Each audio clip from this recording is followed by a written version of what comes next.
This is Twit. As expected, Apple has completed its acquisition of PrimeSense. That's the company that made the first-generation sensor for the Kinect on the Xbox. All Things D reports Apple paid around $360 million for the company. PrimeSense has been developing motion sensors for more compact devices, both kinds, with their Capri model, seemingly perfect for, I don't know, maybe a tablet or a phone? Well, apparently people like that devices. or devices is coming soon.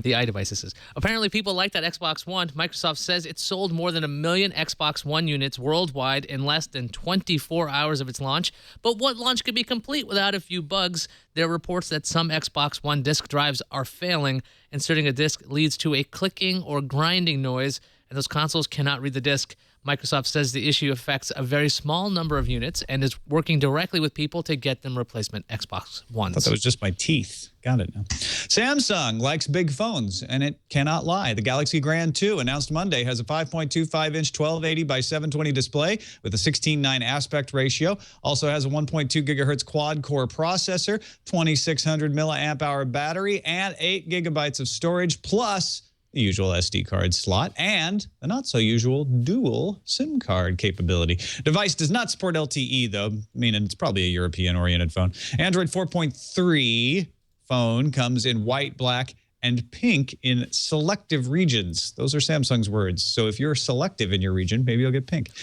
No other details were announced. Uber just signed a deal to make it easier for Uber drivers to afford cars. Now, Uber's working with GM, Toyota, and an auto financing company so that qualified drivers can save $100 to $200 per month in car payments. The deal is live in 6 cities, which I will list in the order I visited them: New York, Chicago, Boston, Philadelphia, San Francisco, and Dallas.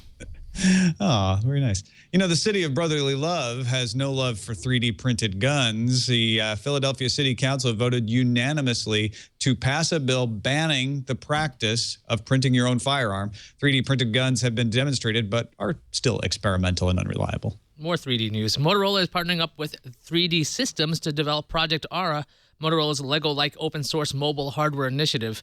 3D Systems will create a high-speed production platform, and it will be Motorola's partner in making 3D-printed Aura phone enclosures and modules. Maybe we'll get a modular cell phone soon. Here's your student leak of the day, folks. Dutch newspaper company NRC published a newspaper article indicating the U.S. NSA placed malware designed to steal sensitive information on more than 50,000 computer networks. The NSA computer attacks are performed by a special department called TAO. It stands for Tailored Access Operations. Bespoke, maybe, would be another name. I don't know. It's an end of an era. John Carmack is leaving id Software to join Oculus as its CTO.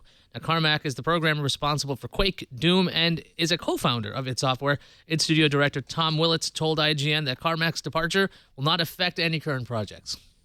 A new how-to writer named Eric Schmidt has posted a guide to converting to Android from iPhone in 4 steps. The guide posted to Google Plus describes how to back up contacts, turn off iMessaging, ensuring text messages get through, how to sync your iTunes to Google Music, and recommends turning on 2-factor authentication. Very responsible. Schmidt was formerly the CEO of Google and now serves as its chairman in addition to his how-to gig. Yeah, watch it, Schmidt. Know how's my gig. At the FDA says 23andMe.com cannot sell its DNA testing product because the product hasn't received approval or clearance from regulators.